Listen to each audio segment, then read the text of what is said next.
Yo, yo, yo! Donkin Dave here, and today our parts came in, so we got some wrenching to do.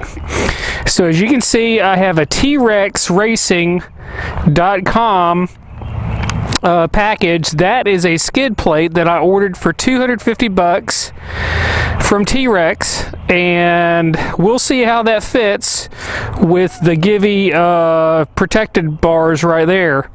That's going to be interesting. $250, which I thought was a pretty good deal on this. I've seen a couple of reviews online and it looked good.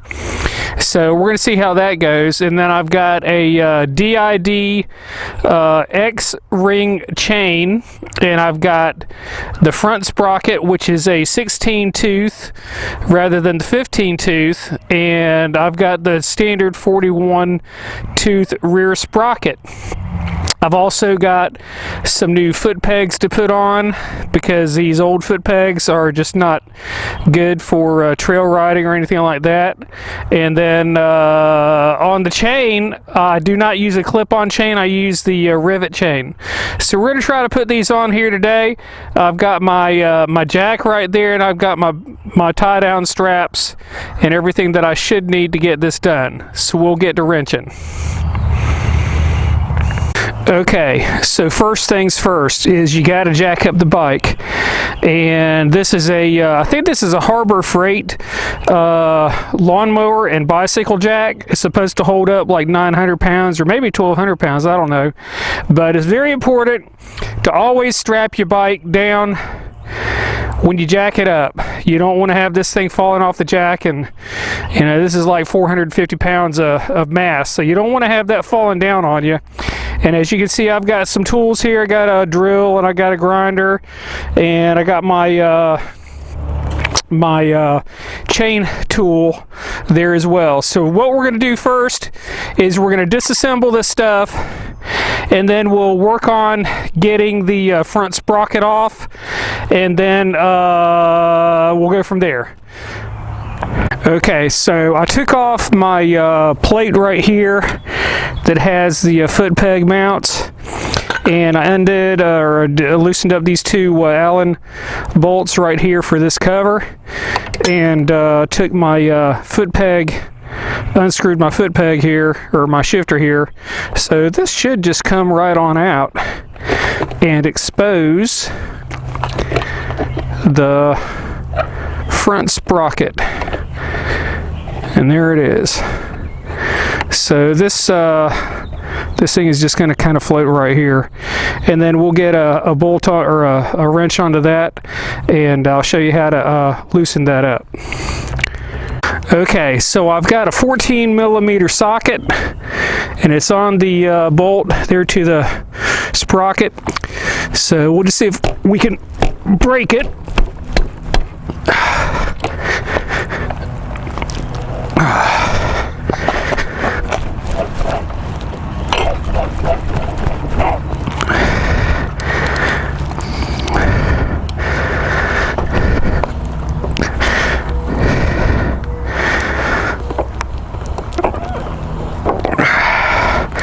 Yeah, I was going the wrong way. How about that?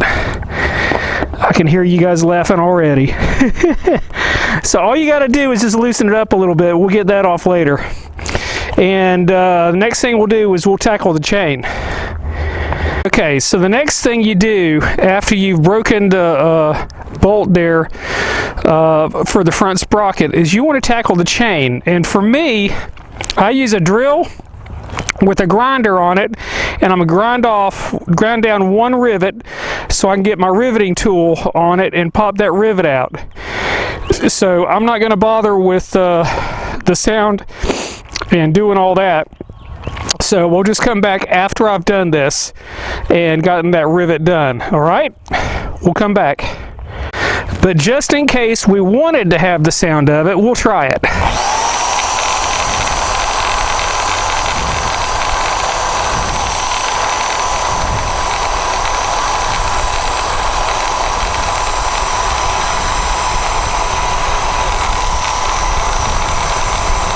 And you keep on keeping on until you get it almost flush, or flush with the with the chain link. And this, I know what you're saying. What are you doing with such an old grinder? It's old, yeah, but it still works. So we'll get to it. Set down. Now I'll try it a little bit more. Just for a little bit more added protection of the grinder, or of the link tool. Whoops, here we go. That's done. Hey, and that came out. How about that? All right, so now we'll get our rivet tool on there and get that out. Okay, if you've never used a riveting tool or a chain breaker tool, what you have is you have the backstop right here. This is just a giant C-clamp or a small C-clamp. So you'll have this hole right here that'll go over the backside of the link. And then inside here, you have the part that clamps down. It's got a hole right there, and then you have your pin, and you screw this pin, and it'll pop it through the rivet. Now I've already started it just a little bit to make sure I'm doing it right. But that's how this thing works, is you just simply screw this pin through the hole to pop out the rivet. And we'll get this done. So there you go. You do that. You screw it down real good. And then you come through here and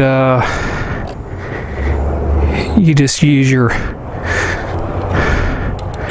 screw your pin in here, and that's how that works. It's pretty easy. Once you figure it out, I only have to do this every once in a while, but it's not too tough. And I will give Honda some credit on this. This chain is the original Honda chain on this 2013 cb500x. The original chain. It has 20,000 miles on it. And I was going to change it a couple of years ago, but I elected not to. And this chain took me all the way to Newfoundland.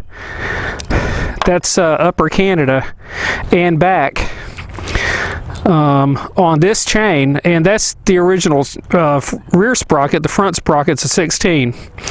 So I have been very impressed with Honda and this chain. I didn't get it all the way, so I have to come back and do that again. Okay, so we got the pin out of the chain. So now it should just come right on apart. So we can take the chain off totally, and we'll do that later on. The next thing that we're going to do is we're going to get the rear wheel off so that we can change out the sprocket there on the wheel. All right. Well, to follow up, I'm going to take the sprocket off here first because the chain will come off easier. So what you're going to do is just simply unscrew our bolt here, and we'll see if we can get the sprocket off.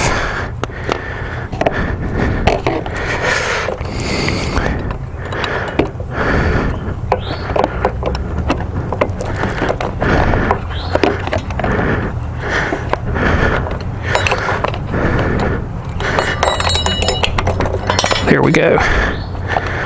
Sprocket is off. And that cover there is a pain in the butt. So we'll just take that off. And the sprocket's off. There it is. It's worn down pretty good, isn't it? Alright, so then we'll come on over here. Take this out. And the rest of the chain should just come right on out.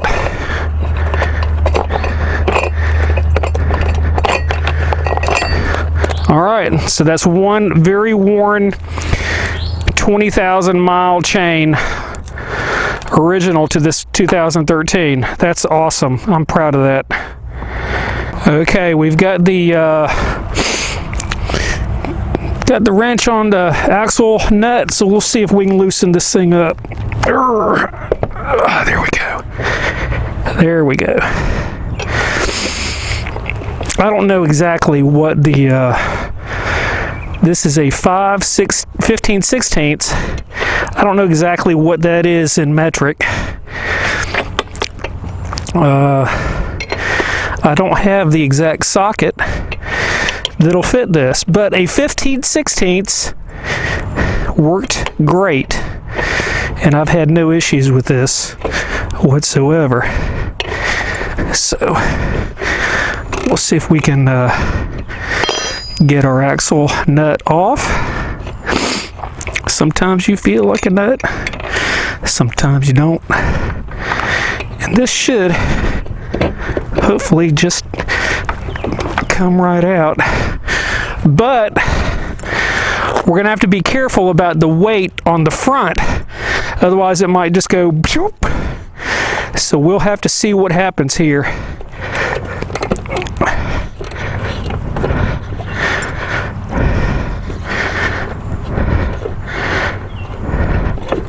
Come on, baby.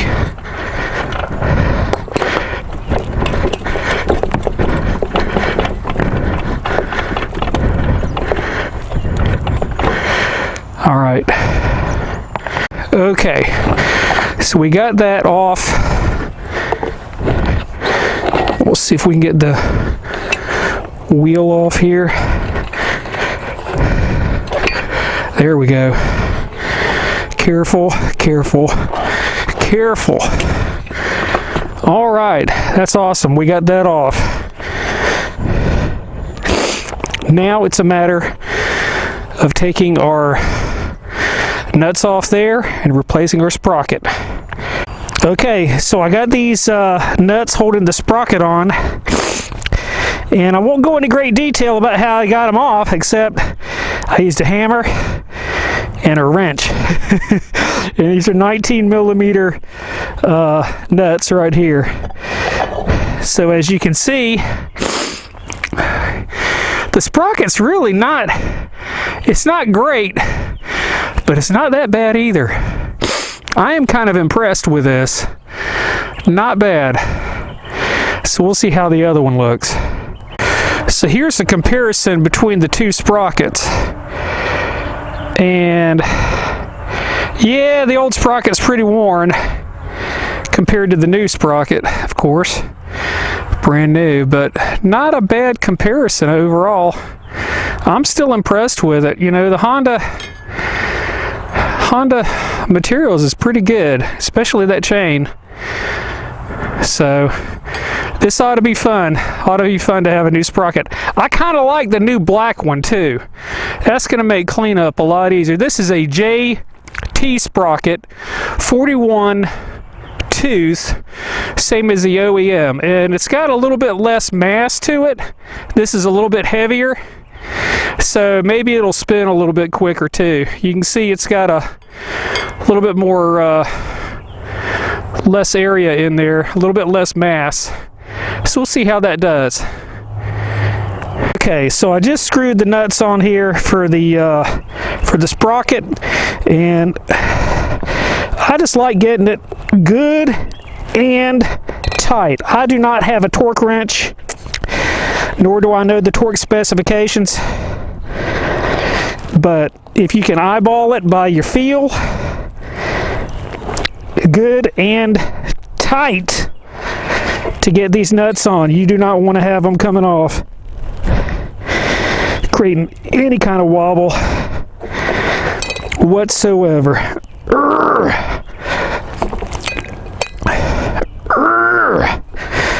All right. Good and tight. All right, I'm going to show you something else. Okay guys, I'm going to show you something else that I like to do. I like to pump my area here with the bearings full of this boat and trailer marine grease. This is from a big box store. It's SW-Motech brand, so you can kind of figure that out. But I like to, when I do anything taking off a wheel, I don't want to have any kind of a bearing failure or anything like that. So I'm always kind of paranoid about them being lubed enough. So whenever I change a tire, I will take the wheel off, of course, and I will pump the area here full of grease. I've never had a failure, knock on wood. And this marine grease, it's good stuff. And I figured that if it's marine grease, it's waterproof or more waterproof than just regular grease.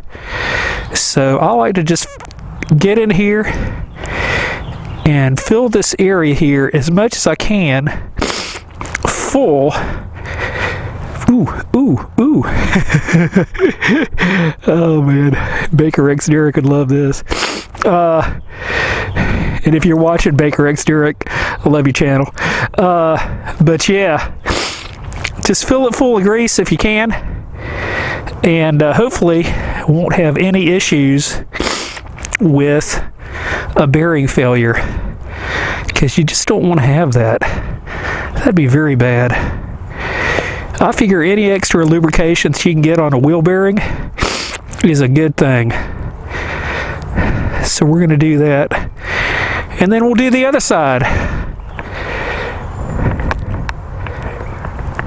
Okay, after messing around with this thing a little bit more, I'm going to try to get my rear wheel on. And it's been a pain in the butt. I mean a real pain in the butt. I do not like how Honda and the other manufacturers have these things here. I don't know what they're called, but they're a pain in the butt, as are the calipers. These calipers here are a pain. We'll see if we can get this thing on. We gotta get that on there. Gotta get that on. There. Then try to drop it down. Oh, what a pain in the butt.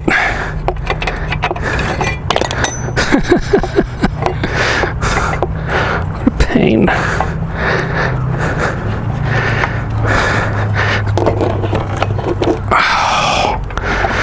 Alright, I'm gonna try this again.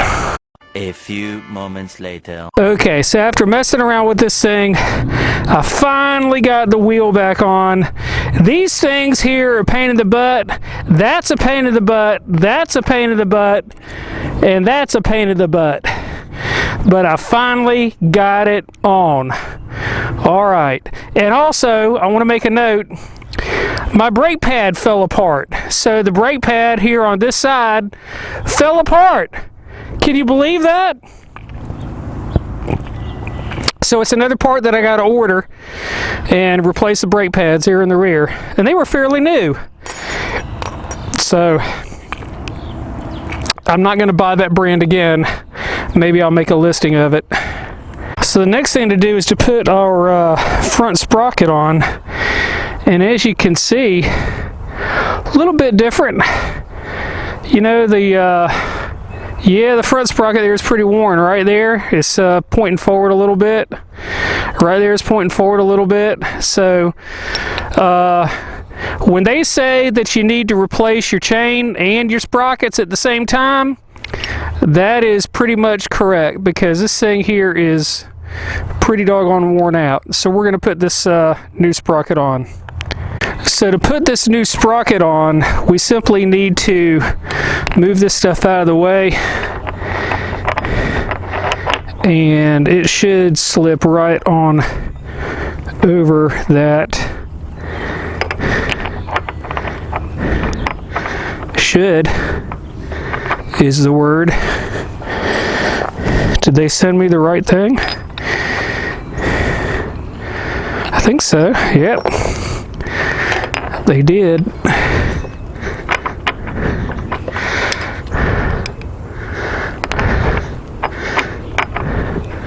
They better have.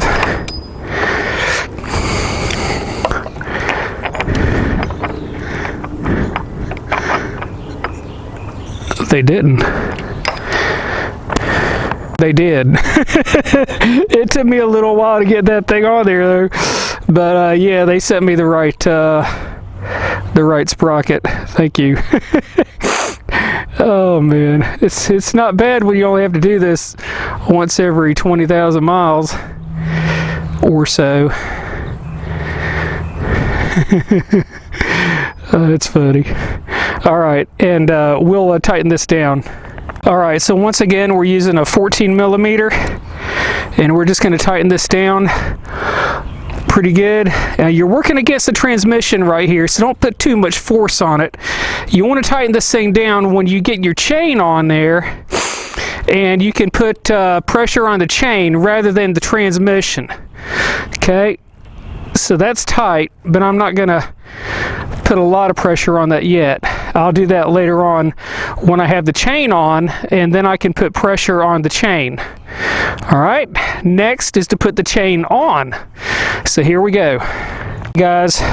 Okay guys, so I've got my chain threaded through the sprockets, and now it's a matter of attaching the link, and they sent me the clip-on link, but I don't really like the clip-on links. I've heard horror stories about them. Although this is only a 472cc bike, I shouldn't have any problem with that, but I still like the real rivets, the real rivet links. So that's what we're going to use here today. And my chain is black, but my rivet is gold. And I got that specifically on purpose because I'm always trying to find the rivet whenever I use a replacement chain. I find that these wear out a little bit faster, so I like to find out where they're located, and having a gold rivet or a gold link is just a little bit easier to do, easier to work with. So what'll happen is you have 4 of these washers right here, these rubber washers, and they go in behind the links to give it lubrication and everything, so it doesn't wear. So you take this, that goes there, this goes here, and this should go there, and it should go there. Now it'll be a matter of getting 2 more washers there, and then putting the rivet or the link on top. Okay, so we'll be doing that. Okay guys, let me show you how this this tool works. Once again, you come back behind the link, and you have the rivet that sits right there in that little indentation, and then this fits over the link, and then when you screw this out or screw this in, the shaft right there comes into contact with the rivet right there, and it spreads it out. So that's how that works. And what you do is you just cinch it down,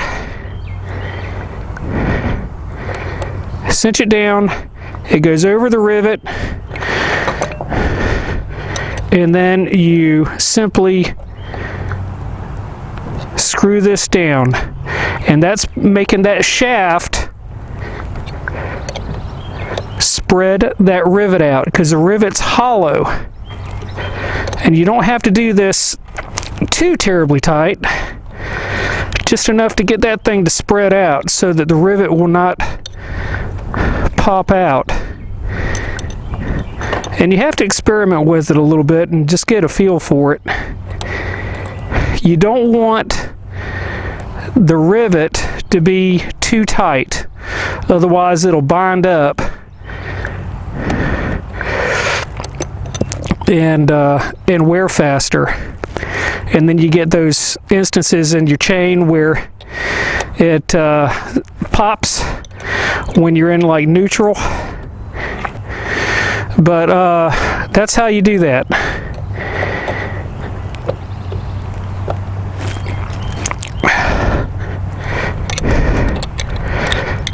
And you just tighten that thing down.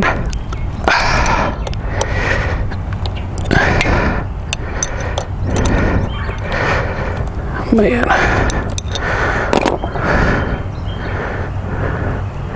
And you ought to be able to feel that thing. See if it's come out a little bit. I might have to work on that a little bit more, but you get the point. All right, that should be it. Okay guys, I want to show you something, and this is something that I like to do, is when I do the adjustment on my bike, if I'm home, I'll have a tape measure and I will measure from the base out to the end of the bolt. So that's about 2.5 centimeters. And then over here on this side, 2.5 centimeters. So if you can do it when you're home and you have the tools and everything, measure it out instead of trusting those contraptions there. I don't really trust them at all. They're not trustworthy whatsoever. So yeah, just use a tape measure on those things and you'll be good to go. So the next thing that we're going to try is we're going to try some new foot pegs. And I tried these things out. Foot peg adapter. All right, well, we'll see what we get. See what we get. I ordered these off of Fleabay. Oh my. Some assembly required.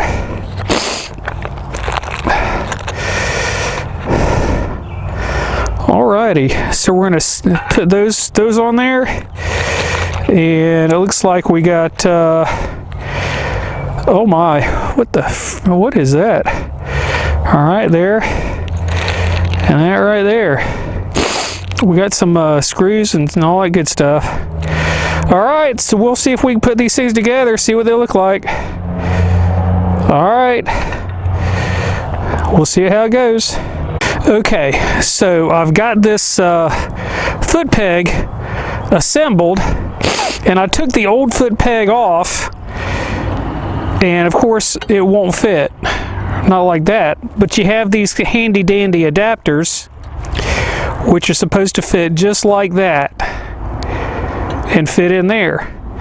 So I've got to take this pin right here out, this cotter pin, take it out, take this pin out, take this off, and put this thing in right there so that it'll mount up.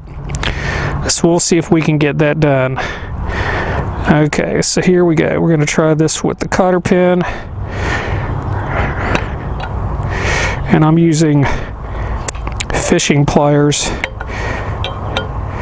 to do this, which is not good. And we'll see if we can do it. There's one side.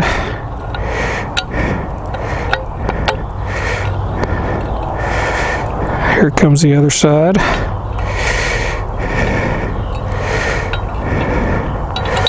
Straighten that out. Okay, so I got that. It comes out right like that. Here comes the washer, right like that. Here comes the pin.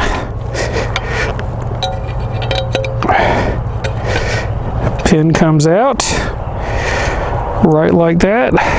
Hold on, Donk. Where you going, boy? And then you have, okay, that's cool. That's cool. Keep it just like that. This one here.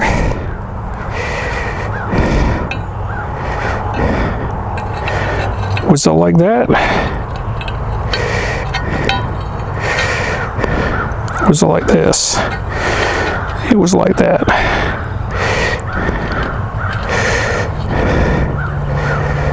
Okay, the pin is there, the pin is there. Let's see if we can pop this bad boy back in.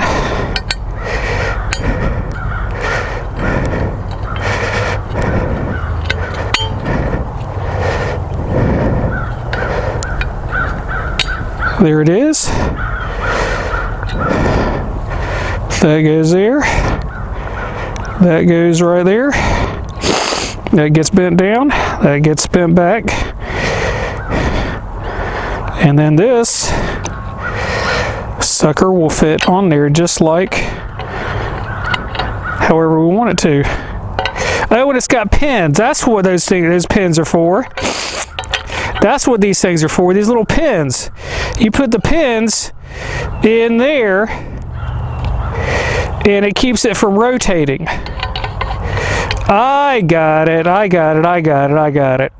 That's cool. And then you have your regular bolts that go in there like that. That's cool. I got it. All right, we'll get this done. I'll show you how it looks when we're done. Okay, so after some fiddling around and I finally figured it out, this is the old peg, which wasn't too bad, but compare that to the new peg. That is going to be awesome, especially when I'm gravel riding, because that's what this bike was designed for. And this peg here just was not suitable for gravel riding. I can get some grip with these handy dandy things, and got more surface area for my foot to sit on, so I'm really excited about that. That is going to be mondo cool to hit some gravel roads with. Very, very cool. I got one more project left, and that's it. Alright guys, we got it finished up as far as the pegs and changing the rear sprocket and the front sprocket and the chain. We're all done with that. Now comes the skid plate, and I've already opened the box, so we'll just see what this bad boy looks like.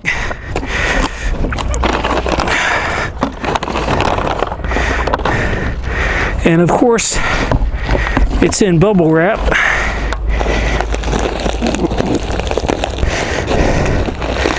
So now I got to get a knife or something to get this thing out.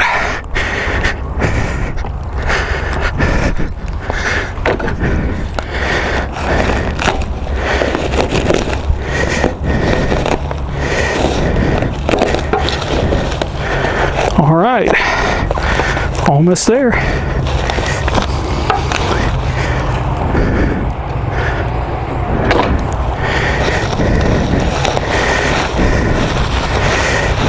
T-Rex. This thing's heavy. It's heavy aluminum. I mean, it's heavy. Damn. That is some heavy stuff. Look at that. Look at that, look at that, look at that. That is mondo cool. T-Rex Racing. And it's got Allen bolts here so you can get into your filter, your oil filter. Look at that. That is some thick aluminum. It's got good welds right there. Right there it's double reinforced. That is thick. That's double thick right there. Wow, that is some good engineering right there. I like that. That is mondo cool. All right, so I saw some things online about how to put this thing on, so we're going to see if we can get it done. Get her done. All right, I hope that this is going to go with my Givy. I really do hope it goes with it. All right, so we'll check it out. All right, guys, we're done. Done, D-U-N, done. The T-Rex skid plate is awesome. And I'm going to tell you what I had to do to install it. First, you have to remove your old skid plate. That's easy. Bunch of Allen nuts and bolts and everything to take off. Then I have a Givy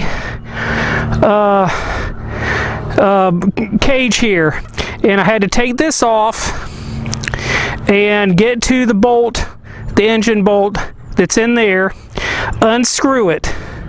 And when you unscrew it, you only do one side. You don't do two sides at the same time because your engine will fall out. So you take out the one bolt, and this spacer right here, this is the original spacer to the mount, and it goes right in there.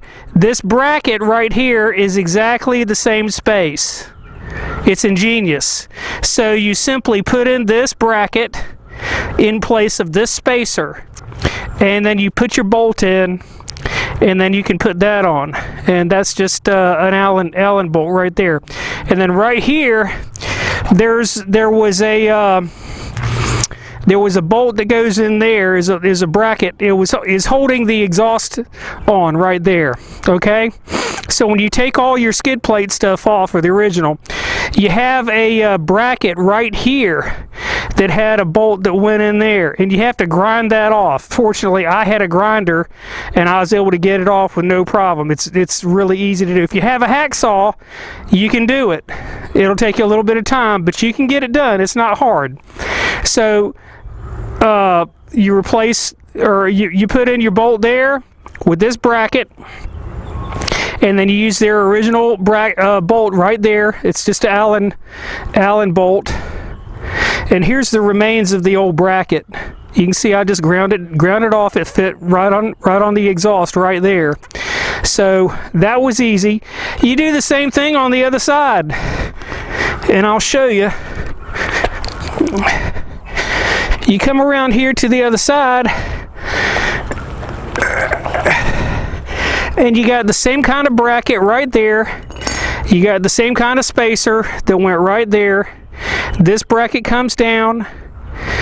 You take your bolt out there, you put it back in there with this bracket, and then that bolts up right there. And then you have to undo your shifting lever right there.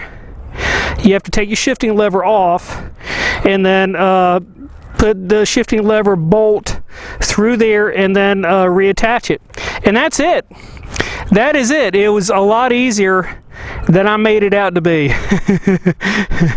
And I got to give it to T-Rex. They made a good product. I'm telling you, I am impressed with the thickness of this aluminum. I was trying to bend it. I couldn't bend it for anything. So I'm very impressed with it. I hope you will consider this. There's a lot of skid plates out there. I tell you what, if you look at, I have a fender extender right here that I made, and then look at this. There is no way you're going to get mud and everything up on that engine. There's just no way that's going to happen. That is awesome. By the way, this is my radiator guard, and I made that out of one of those painter things that they put in the 5-gallon bucket so that they can dip their brushes in there, their rollers in there. That's one of those things. Cost about $5. I made that myself. I made the fender extender myself. And all this stuff here, that was already there from the previous owner. Let's do a little walk around on the bike. I'm really digging these pegs. That's awesome, and that matches up with the bike perfectly. I got to clean it up, obviously. And of course, my chain is looking good. Got a brand new black sprocket there on the rear. That looks good. That looks good. The Batbike is looking good overall. All of this stuff here, that was from the previous owner. Let's do a little walk around. So this is my 2013 Honda cb500x. I call it the Batbike, and it looks the part, doesn't it? I bought this bike from a salvage auction for $850, and the front end was mashed in, and I had to replace the forks and the front wheel and the fender. So the whole front end, basically, I had to rebuild. So all that is new. The tire is a TKC 80, and it's doing the wop wop wop wop wop thing. So as soon as I can replace it, I'm going to replace it. Let's see, I got the gators on there, got my givvies right there, got my skid plate there now to protect the motor. The oil pan underneath there is the Achilles heel of this bike. There's no doubt about that. That's the Achilles heel of this bike. Got the new pegs. Got my fake Chinese muffler, because it sounded like a sewing machine when it was going down the road. It was just horrible. My brackets here for my cases, my soft cases, I made myself. All that is conduit pipe that I cut to measure, cut it, mashed it, drilled holes, painted it, all that good stuff. It works really good. I got it on the other bike there too. I'll try not to show you my license plate. This is my Givy hard case, and this Givy hard case can come off and it'll go on the FC1 as well. I did a little mod on the license plate bracket holder because I didn't like how that looked, and I got Shinko 805s on the rear right here, and I like that. Okay, as soon as it wears out, I'm gonna put 705s on there because I think they're better. I have a Givy tank bag that'll just snap in there, and that works out really great. I got my new grips. I can't remember what the style is of these grips, but I got them on my other bike too, my FC1, and I really like them a lot. Let's see what else. I got my hand guards here, and this is a Puig shield windscreen. So this is the Batbike, and all counting all the money that I've spent on it and everything, I think I have less than $2,500 on this bike. And with these modifications, I have this bike just about the way that I want it, perfect. I would take this bike around the world if I had to, or if I could. It's been a good bike. I have not been a big fan of this bike, but since I went on my trip to Newfoundland last year, actually 2 years ago, a 10,000 mile trip, I didn't have any problems with this bike other than my blinker fell off and I had to tape it up. I need to clean that up a little bit. But overall, this has been a great bike. I get about 65 miles to a gallon, maybe 70 at times, and I think it's just I think it's a pretty cool looking bike overall. It's done me well. So for Donk and Bell, this is Dave signing off. Donk and Dave out.